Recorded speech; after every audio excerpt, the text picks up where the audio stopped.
Hello, everyone. Welcome back to Crypto Crayfish. Today we are talking about everyone's favorite subject, altcoins. Why is it your favorite subject? Stick around to the end to find out some of the most successful altcoins in history and why people have made upwards of 100,000% on altcoins in the past, and what I see as opportunities, what I see as scams, and something that's a little different here on this channel that I think is really quite valuable and hopefully different to other things showing up in your feed is I'm not going to show you any altcoins. In fact, my goal is to really be looking at this all from a very quantitative and investment perspective. We are here to invest and make money in a methodical way, not gamble. So if you're looking to gamble, go to pump.fun. Here's not the place for it.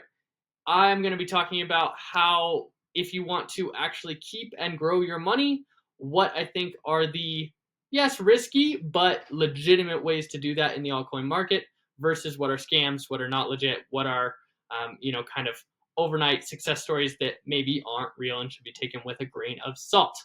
All right, yes, we are talking about altcoins. I am going to do what I hope for is kind of like a nice 50-50 balance between humor and legitimate, really analysis and some actually heartbreaking stories on scams. So if you want to see how it's really affected people's livelihoods and kind of some cautionary tales, then stick around. As far as the humor side of things, if you're new to the crypto world, you maybe don't understand some of the humor around altcoins and gambling and, something like Wall Street bets. And really, I think what you have to understand is the whole goal of the altcoin market is that it's created by retail traders for retail traders. And that's kind of changing now. That's kind of getting blown up. We'll talk about that with the Hawk2 scam. But I think it's important to understand or try to understand the humor and jokes behind it so that you can really recognize, I guess, degeneracy for degeneracy and a legitimate play for a legitimate play. I think those are distinctions that a lot of people can't make, either because they don't understand both sides, which is pretty frequent. Either people are fully into the meme or fully into, Bitcoin is the only thing I'm buying and that's it. And I think there's a nice gray area in between where you can still be a smart investor. All right, since we are talking about altcoins, I am going to put on my crypto bro hat. Yes, I'm putting it backwards. I know. I would put on the red glasses, but frankly, I wouldn't be able to see any of the charts I'm trying to show you all. So I will not do that at the moment. I am going to show you, first of all, if anyone says this to you, to the moon! We'll just start right there. Scam! Scam, scam, scam, scam, scam. Don't listen to them. Okay? Nothing goes to the moon. Everything is going to fall at some point, and it's important to know that. So we'll just start right there. Don't listen to people always saying buy the dip, to the moon, etc. In general, if someone's tune never changes, it's probably not a great person to be listening to, and in the worst case scenario, a scam. So for example, I have people in my feed who are constantly bearish on the stock market. Now, it's fine to be a perma bear, but at the end of the day, if they're never adjusting their views, I start to de-weight how much emphasis I'm putting into their views and how much I'm listening to it, because it's really not helpful, right? If their opinion is always the same, no matter what data comes up, clearly they've been wrong plenty of the time, and they're not actually providing helpful commentary, okay? So it should be the same with crypto, right? If someone is literally just shilling you something over and over and over again, or putting super clickbaity titles that lead to, you thinking, oh my gosh, I need to make this money now, and then it ends up being a video about how, the classic market update that they've done 700 times for the last 700 days, that's someone that maybe you want to consider not looking into. So yeah, these are some of the thoughts. Let's get into a little bit of the charts, and then we'll come back around to scams. So first off, I'm going to address some of the altcoins that are most popular and that subscribers have mentioned in comments that they would like me to go over and give opinions on. And we'll just kind of start. No one, we talk about Ethereum plenty. So we're not really going to talk a bunch about Ethereum and Bitcoin today. Today is about altcoins being, the smaller coins, the coins below top two in market cap, which are Ethereum and Bitcoin, and not stable coins. To give you an idea, a stable coin is something that aims to track the value of a US dollar. So think of it just as digital US dollars. Those are USDT, which is Tether, and USDC, which is US dollar coin. Both those are also in the top 10 for cryptocurrencies, not something you really need to pay attention to. All right, first one I'm going to look at because it's been third in market cap recently. It's important to the crypto market. It's important to a lot of people right now, and a lot of people are losing money on it as we speak. So figured we should address it, is XRP. And let's start off with this US dollar chart, right? It looks, we've broken out past all-time highs of the last cycle. You can see this is a pretty clear breakout retest, looking decently solid on that scale. If you go out to all, it starts to look a little bit more bearish, right? You can see that we've had wicks up here in the past, and in the end, right where I kind of put this line is where it ends up kind of meeting resistance sooner or later and falling back down. So this is maybe a little bit more bearish way to look at the chart. I'm not super excited about XRP when I look at this. I think it's had a nice run. Would I chase it? I really wouldn't. You've had, to give you an idea, from November 5th to the top was a almost 500% run. That's pretty strong, especially for the size of market cap that XRP is. Not saying it couldn't go higher. I just would be really cautious with it. And frankly, I think there are better opportunities for your money. I think one of the best ways to see this, and this is something we're going to talk about with all the altcoins, guys, is really going and looking at it on its Bitcoin pair. If you don't know what that means, it just means taking XRP US dollar valuation and dividing it by the Bitcoin US dollar valuation. This is really a great way to look at the market because Bitcoin, as you know, is the leader. It's the king.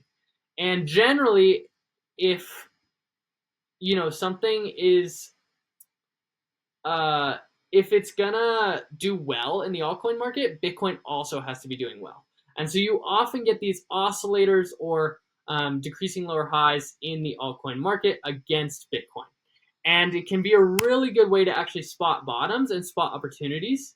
And I think is a much more reliable way to look at an altcoin than the arbitrary US dollar valuations, right? Oftentimes when you look at a US dollar chart of an altcoin, it just looks parabolic, right? Especially if people have been talking about it, right? So we can take that example. XRP is a great one. If I just look at this US dollar chart for the last 6 months, it's just absolutely parabolic. And whether to buy or not here really feels impossible to tell. There's no real trends to point out. You can start doing technical analysis, but it's so volatile, it's hard to even say. That's where you want to go to that Bitcoin valuation chart, and it can give you a different perspective here. So let me show you what I mean. There's a few ways I would look at this chart. The first is, I'm going to zoom out. So first off, if I look at it on a pretty large time scale, this is pretty bearish, right? This is from, XRP's been around since like 2013, long time. And you can see how high it went at some point. We stretched all the way, let me move my camera out of here. I'll put it down here. We stretched all the way to valuations of 0.0002, which might not sound like a lot, but if you look at where we're at now, we're at 2 more zeros, right? We've dropped a total of, oh wow, this is a painful chart to look at. It makes my eyes hurt. All right, we've dropped, even to this most recent high, 86% against Bitcoin, right, since the highs. That's pretty abysmal, guys. Especially, you need to be outperforming Bitcoin if you're holding an altcoin, especially altcoins below market cap than Ethereum, right? Ethereum has kind of been around long enough and is large enough and well used enough that it's a little bit more of a blue chip in the space. Anything else, you're taking on significantly more risk. You need to be outperforming Bitcoin at the very least, right? This clearly is not doing it. Now, did it just have a great run? Sure. But when you zoom out, the chart doesn't look great. Now, we can be a little bit less bearish. Let's look at the 5-year. Give it a chance, right? Give it a chance. All right, well, we'll give it a chance. Let's zoom out to the 5-year. Now, I don't love this chart either. We can draw kind of this horizontal line group.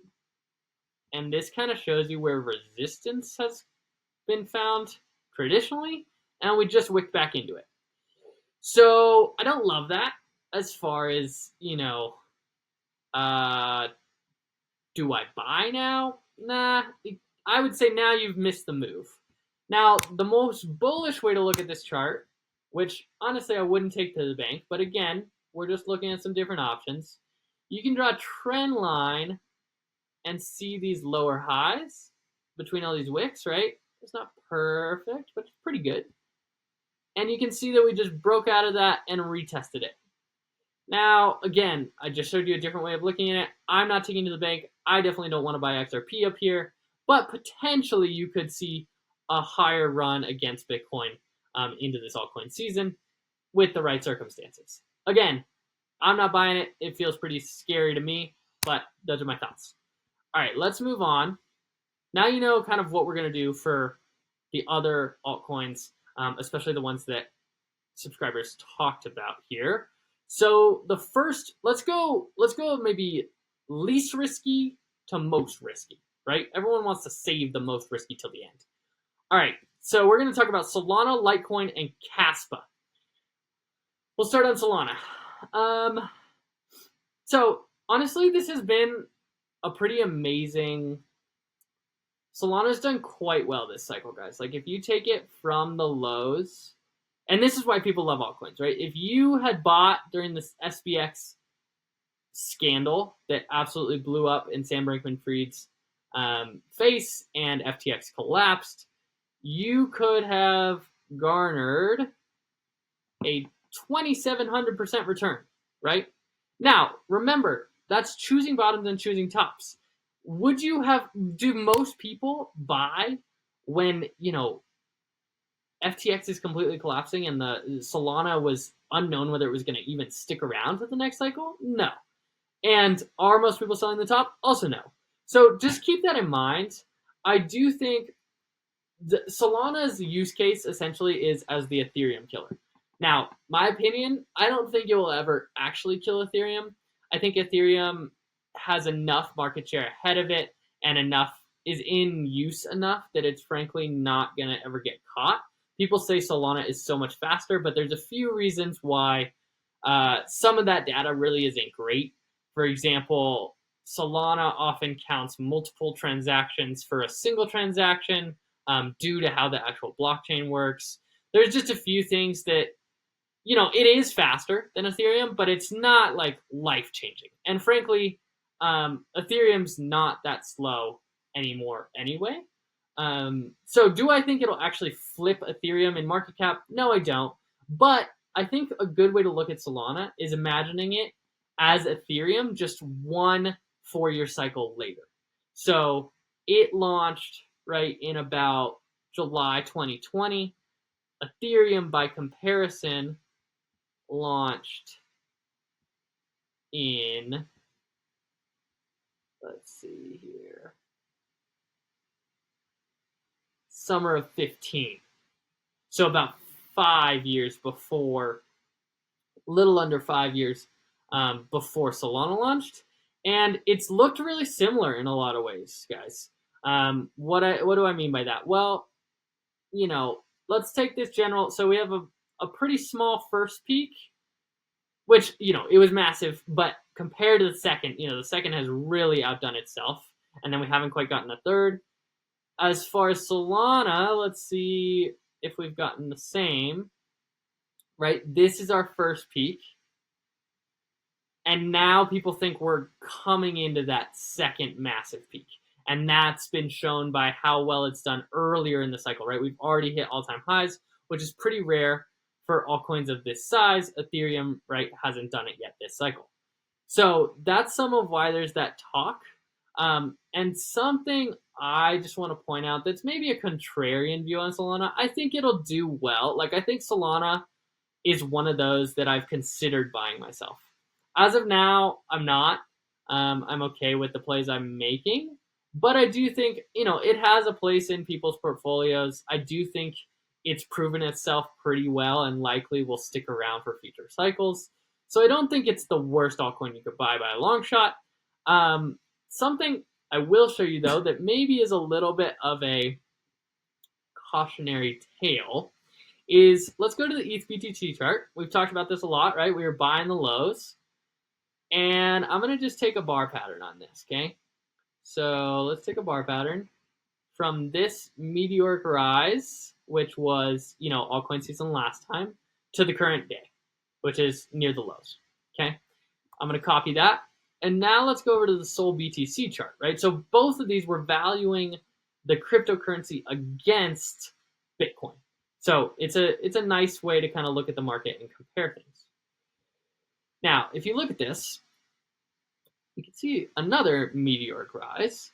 If I paste this on the chart, you might be able to see where this is headed. So we're just going to do a little bit of finagling here.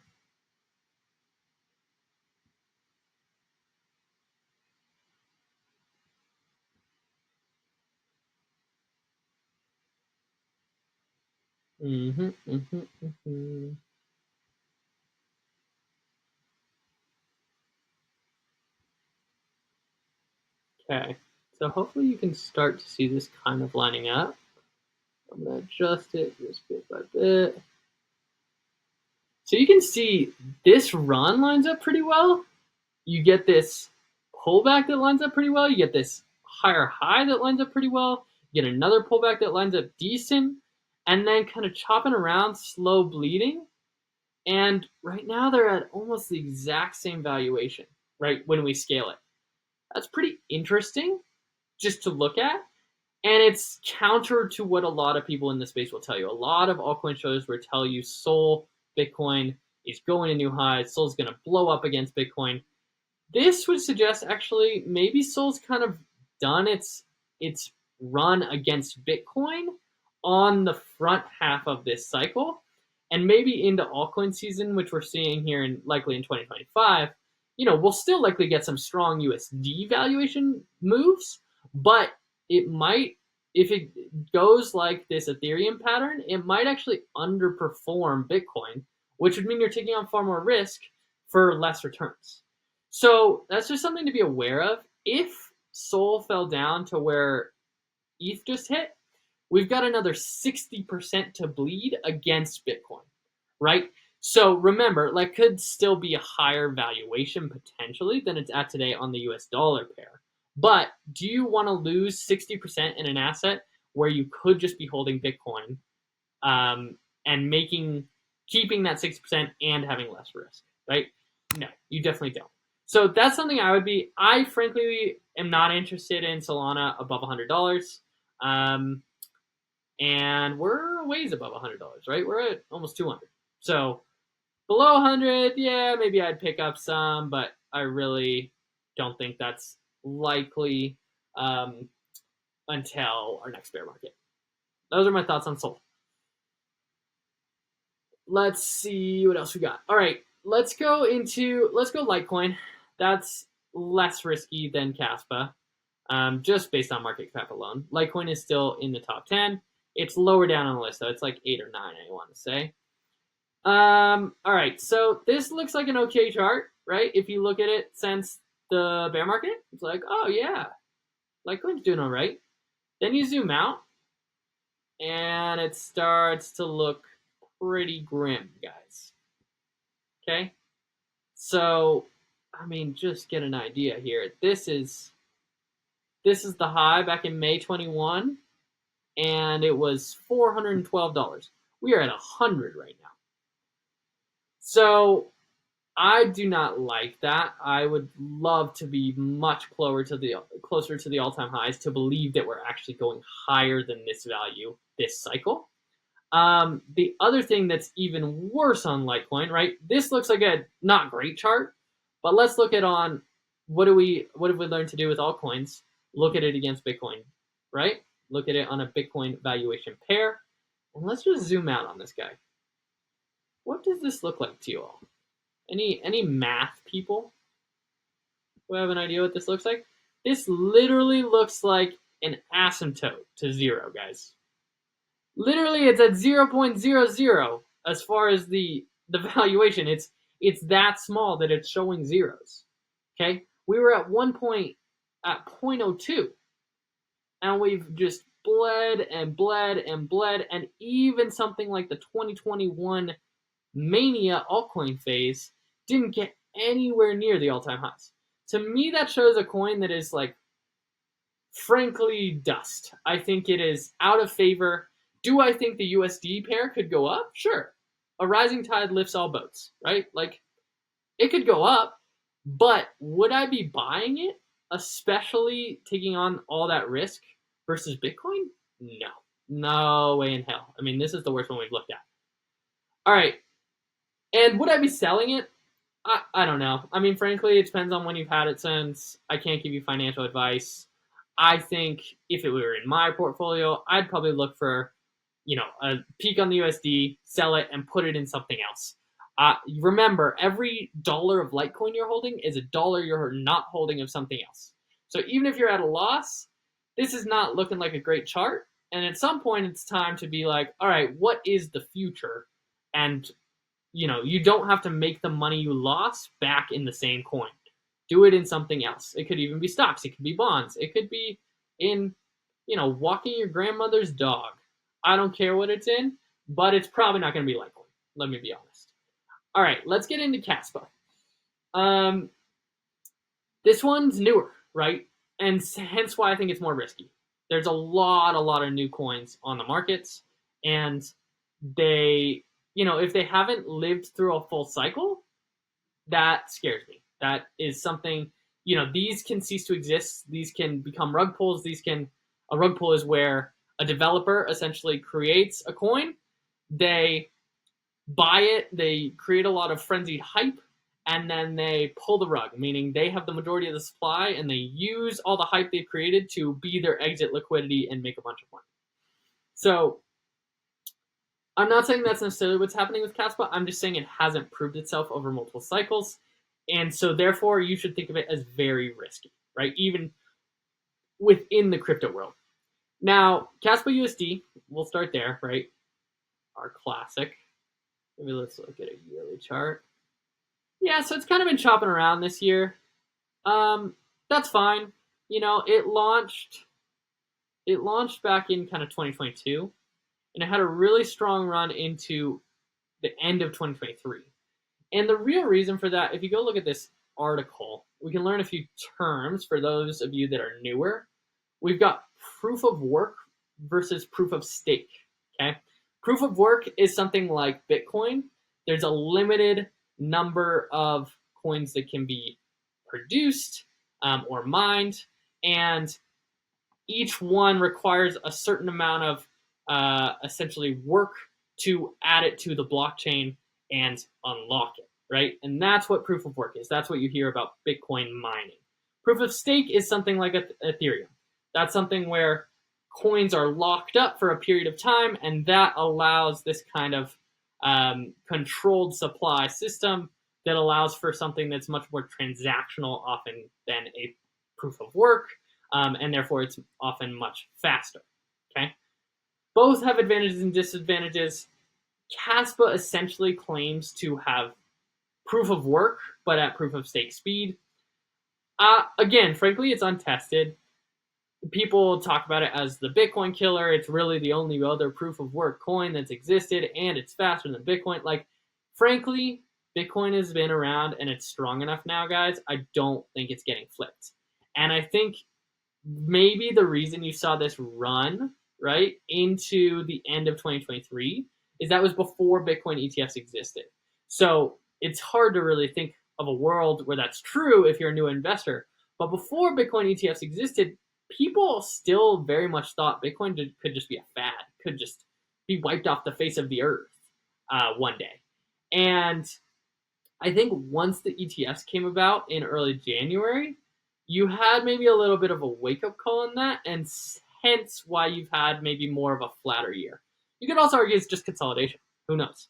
As for the Kaspa Bitcoin valuation chart, it's not horrible. It's way better than Litecoins. It's kind of consolidating here. This was the high again back in November against Bitcoin, and now I think people are like, oh yeah, Bitcoin's pretty dang established, which arguably it has been for a long time. But ETFs help that perception. I think if I saw Kaspa break out above this against its Bitcoin pair, I'd be like, okay, yeah, maybe we've got a run coming. And that's where I would really start to look at it. But before that, I'm not that interested. And frankly, this ties into scams. If anyone is telling you they've got the new sliced bread, right? They've got the new coin that does everything faster and better, and it's nothing like it has been seen before. At this point, guys, the cryptoverse is mature enough that it has seen most types of coins that we can imagine at this point. Yes, new technologies develop that will gain market share, but the fact of the matter is unless you're super into the technicals and have your finger on the pulse, it's very, very, very hard to find those until they've already existed for a few cycles. And that's what I would suggest for most investors. If you are an investor and not a gambler, wait till something has existed at least 4 years, guys. Wait till it's gone through a full bear market. And at that point, you can be like, okay, it's battle tested, it survived, maybe you're starting to look into it, okay? But before that, frankly, I don't have any interest in a lot of these coins. 99% of them will cease to exist within 4 years, right? And remember, you're going to get an even bigger bubble of that when liquidity is easy. So when that altcoin season happens, it's going to be similar to last time with NFTs, right? If you were here in 2021, you know what I'm talking about. Everyone thought NFTs were the future. It was talked about everywhere. And then most of them just kind of cease to have value, right? They you could still, some of them still sell for $1 million or whatever it is, but most people's NFTs just became kind of worthless as that bear market came into play and people didn't have money to spend on speculative digital pictures, right? It's kind of same with this whole pumped up fund thing. If you haven't heard of it, it's a website that allows basically anyone to create a cryptocurrency. Okay, and what that has created is all like tens and tens of thousands of meme coins and jokes and rug pulls and scams, and it's just full gambling, and that will continue to grow likely into this post-halving year. So keep your awareness up. This is the time to be even more cautious. If something makes it say through the doldrums of 2026, which is likely when we're going to have our next bear market based on market cycle theory, then maybe you start to consider it. That's my thoughts on Kaspa.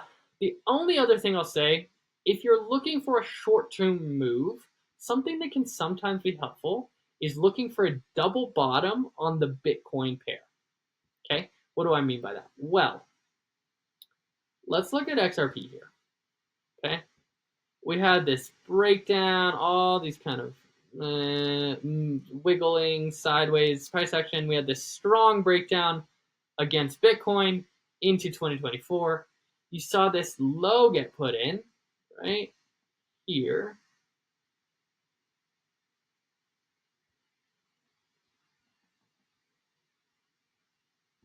Right, take a look at this low in June, and then you saw a retest and a hold of that low in October/early November, and then it rocketed.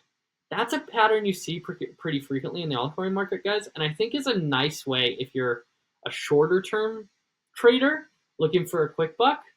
That's what I would look for before entering kind of these more speculative altcoins, is a double bottom with some decent, kind of news, Bitcoin in price discovery, all those types of things. I think are really a great time to be thinking about that. But again, it's risky. It's definitely very speculative and hard to time. Okay, let's get into a little bit more of scams, okay?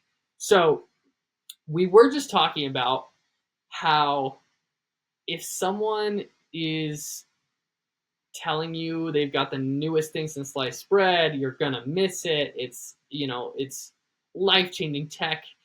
It's it's probably none of those things, and I would say probably you're really gonna want to steer clear. Um, it's not a good sign, right? We're already in the cryptoverse for higher returns, higher risk, higher speculation. You don't, in my opinion at least, I don't really need to turn that up more notches, right? I think most traditional investors, let's say in, only index funds across the board or bonds, even more risk averse, are going to say I'm crazy for even considering something like Ethereum with a large portion of my net worth, right? So do I feel like I need to go out and seek even further volatility?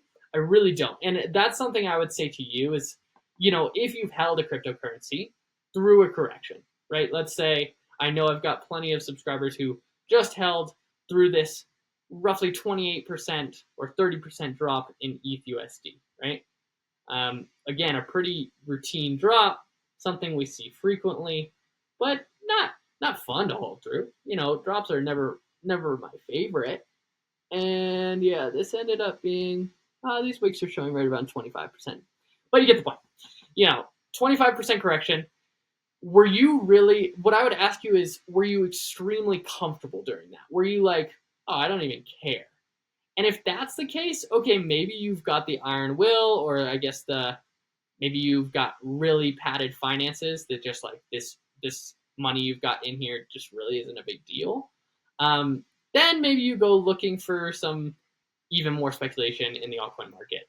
But frankly, for most people, like a 25% drop to stomach in a few days is plenty, right? Like I don't have any interest in more volatility than that.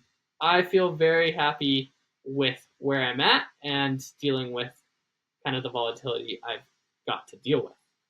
Now, as far as scams, I think really I want to start with the market psychology. Most people are getting screwed by scams because crypto often attracts the younger, less experienced investors who want to make, in general, right, a quicker buck. They want to get ahead in life. They want to pay off some loans. They want to just feel like it doesn't take so long. I was talking to my brother about this recently, actually. When you're young and you have a few $100 in all of your investments combined, it just feels so slow, right? Like a good day, you're moving up, $20 in the market. And when you can't even imagine like buying a nice meal with what you gained in a strong day in your investments, I think it's tempting for people to look for any way they can to supersize that, to speed it up, to get to a point where they're like, wow, I'm making great money in a single day.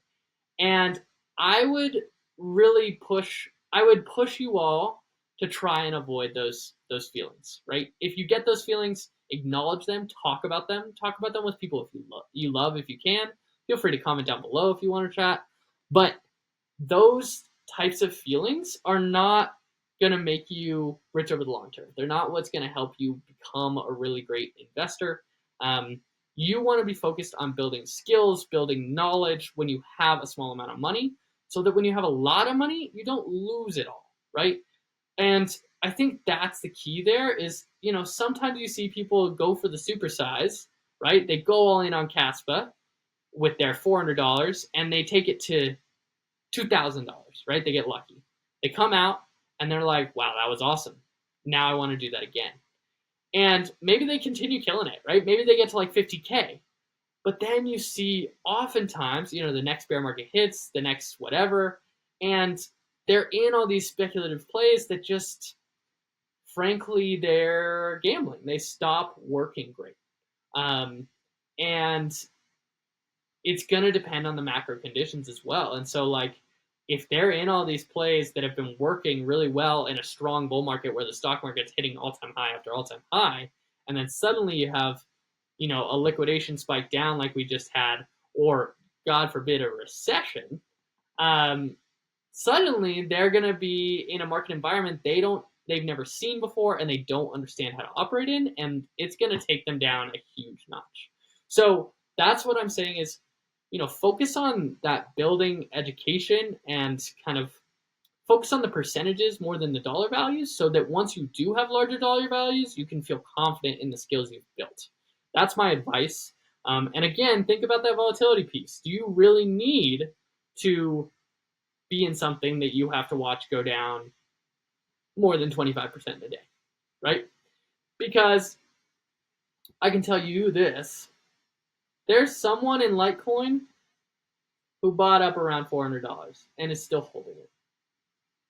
There's probably thousands, maybe tens of thousands of people.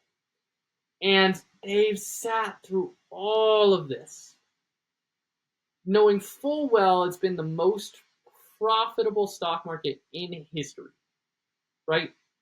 And they have taken on a ridiculous amount of risk to watch themselves bleed. That is what I'm trying to avoid for you. All right, let's talk about scams. So, first of all, I want to mention the rug pull because we were talking about it a little bit. Hokta, which is this, honestly, frankly, dumb spitting meme of a girl, she essentially marketed this coin drop, and people thought it was going to be the next big thing, and people lost huge life savings on it. And now she's actually being taken to court. She's being sued. And so I guess, how do you spot that as a scam before it starts? Now, I think rule number one, which if you've just followed of mine, would keep you out of it, which is, has it existed for 4 years? If the answer is no, don't buy it, right? That right there is going to keep you 98% safe. Now, if you're not going to listen to that rule, all right, maybe you want to drill back down into things deeper to try and figure out what's a scam. In general, if someone who is not a financial person is telling you about something, it's a scam, right? If a pro football player is telling you about a cryptocurrency, if Kim Kardashian sells you something online, if you're seeing it anywhere other than actual crypto related markets, I wouldn't touch it, right? That's a great way for influencers and famous people to make a lot of money, and it's not really cracked down upon yet. We'll see it with Hokta if she gets some discipline. Might be good for us hopefully having less rug pulls in the space. But that's rule number two. If it's someone who is uber famous telling you about it, don't buy it. And rule number three, frankly, is, what hoops do you have to go through to buy it, right? If you can buy it in your stock portfolio, it's probably fine. If you can buy it in Coinbase, it's a lot better than Pump.Fund, for example.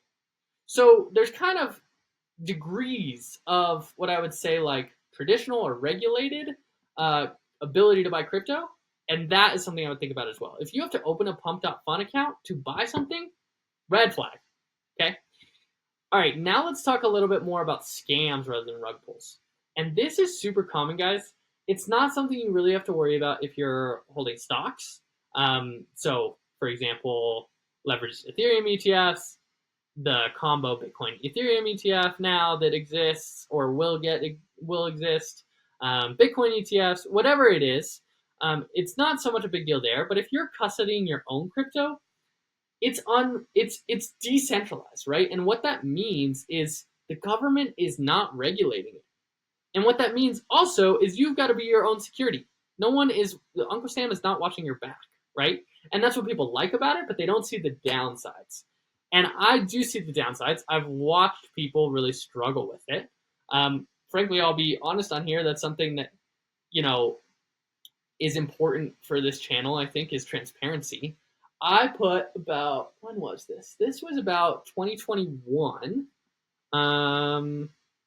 So like towards the NFT area, kind of in the toppy part of last cycle, I put $100 into something called Papa Coin. I had a good friend who knew about it. It was offering huge staking rewards, and I thought, why not? And I was fully aware it was very risky at the time, hence why it was only $100. But what I can say to you now is I can still go to my Coinbase wallet. I can't even find it on here because it's basically ceased to exist. But I can still go into my Coinbase wallet and find my Papa coin, and I can't even sell it, guys. Like, that is what'll happen to you. Is you can get into things that cease to have liquidity. They cease to have a market. And suddenly you're holding something that literally has zero value. You can go to zero, right? And so that was a great learning experience for me of like, cool, I kind of knew this was ridiculous when I tried it. And it's been a nice reminder whenever I'm like, oh, wow, hearing about the new next sliced bread, hearing about the XRP run of just like, do I need that? No. Like, let's remember what has happened to me in the past, what has happened to others in the past. Now, that one I don't know if I would fully call a scam, but a great example of a scam, first of all, is if you've ever seen the comments under my videos, there will be people who comment their seed phrase looking to recover their coins. That, I've always just blocked them. I don't actually know what the rigmarole would look like, but likely they're going to try to get you to put in that seed phrase, and it's going to hack your wallet. It's going to do something. So anything like that, just don't touch it. If someone's offering you free money, no, they're not. It's a scam, okay? Even if it's something like a giveaway, I would be very cautious of channels with that, right? That is something that people don't want to just give away free money, and it can often be on sketchy small exchanges. It can be really, really bad for the small investors, and I just want you all to stay safe. I want you to be able to invest for the long term and not have to deal with that crap. All right, let's get into some personal stories. Here's a great example. Have you ever wondered what happens when you click on the scam link saying you won 0.359 Bitcoin? Well, I clicked it, so you won't have to. All right, so he clicks it. This is what it looks like, right? Register an account, click it, you got a bonus. And the craziest part about this is it actually will show you, right? It actually shows it in your wallet. So it's showing you, oh, I have $10,000. But you got to remember, this is a website that is not regulated. This is not like seeing this in a stock portfolio. And so then when you go to withdraw, right, it waits a while. Then it says, okay, you have to prove that you have at least 0.01 Bitcoin or equivalent to be able to withdraw, which is the equivalent of at least $300.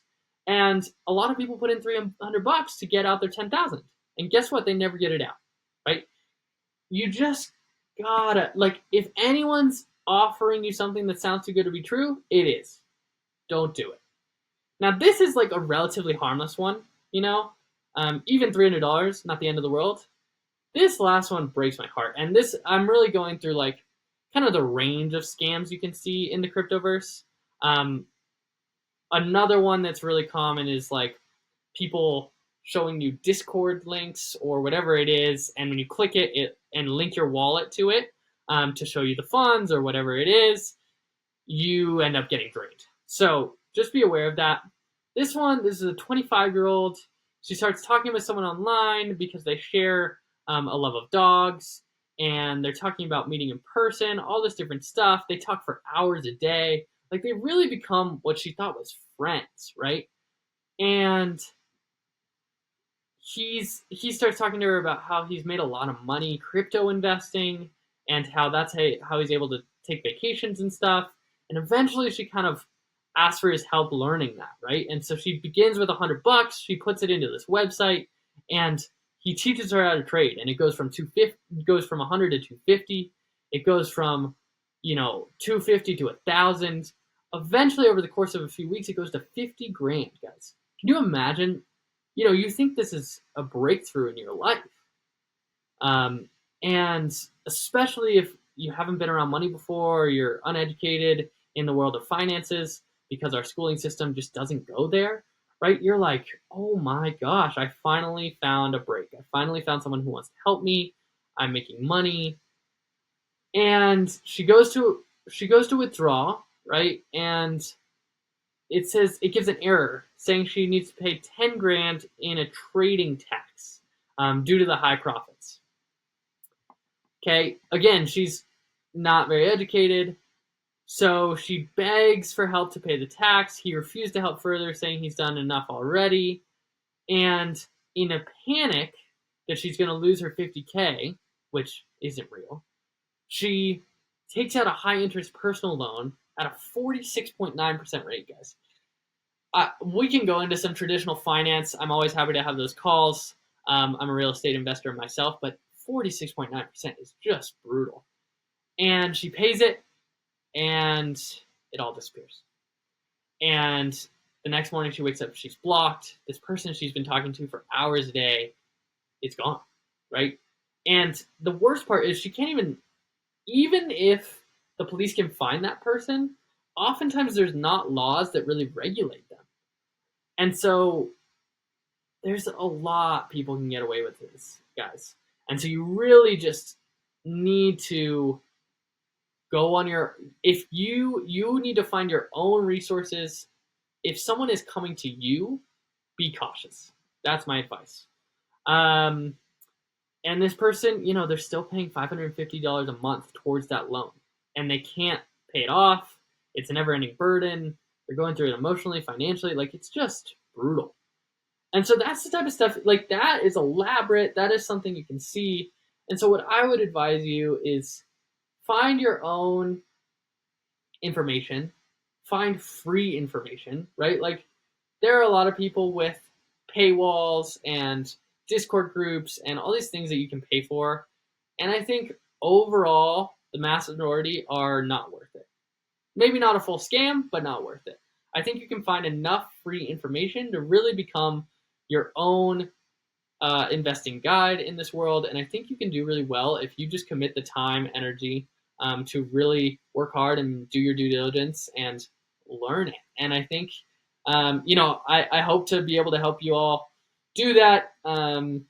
I have not monetized this channel and don't really have an interest to at this point. I would love to just hear comments or subscriptions from you all if it's continues to be helpful, and hopefully it really can change your guys' lives. I think that would be really amazing for me to watch my own journey alongside yours. And hopefully this was eye-opening of, what do scams potentially look like in the space? How do I avoid those? And why am I thinking about these certain altcoins, right? Like, I think it's tough when you see that when you have that social pressure that people are all doing it. But remember, all those people have their own motivations and reasons, right? Maybe they're in on the rug pull. Maybe they are paid to shill an altcoin. Maybe there's a lot of different reasons. And so you just need to focus on you. Find something that has worked repeatedly over time. And the last thing I'll say is, if someone doesn't believe in the market cycle or thinks, oh no, we'll never have a bear market again, that should be a red flag. In general, history doesn't fully repeat, but it rhymes, and you should be looking for that. So that's kind of what I've got to say today, guys. I hope that it was helpful, and I hope that you can avoid those scams out there. And I hope that, the altcoins you are in are strong ones that hopefully have been around for 4 years. Wish you all the best.